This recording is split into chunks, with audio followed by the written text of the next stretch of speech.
आज हम लोग जैविक विविधता के बारे में अध्ययन करेंगे। जैव विविधता या जैविक विविधता भर्ती परीक्षाओं के लिए एक बड़ा ही महत्वपूर्ण टॉपिक है। इसी के अंतर्गत सारी चीज़ों का अध्ययन करेंगे हम लोग।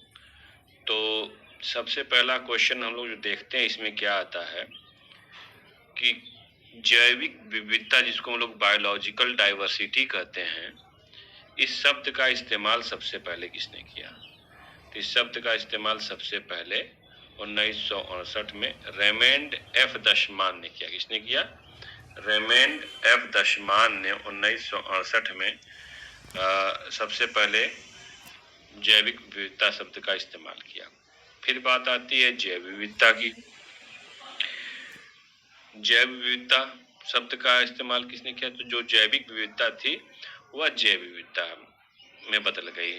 1985 में W.G. रोजेन नामक वैज्ञानिक ने जैविक विविधता को जैव विविधता शब्द के रूप में सबसे पहले प्रयोग में ले आया था। जैव विविधता का मतलब केवल जंतु विविधता से मत आप लोग समझिएगा।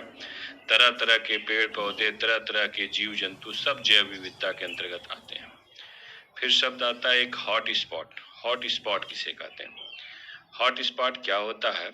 हॉट स्पॉट उस संवेदनशील क्षेत्र को कहते हैं। हॉट स्पॉट का हिंदी अर्थ उष्ण स्थल होता है, जहां पर स्थानिक प्रजातियां भी हों, तरह तरह के पेड़ पौधे और जीव जंतु हों, बहुत ज्यादा मात्रा में जैविक विविधता हो और उनके आवास पर संकट हो, उनके अस्तित्व पर भी संकट हो। ऐसे स्थान को हॉट स्पॉट या उष्ण स्थल या संवेदनशील क्षेत्र कहते हैं।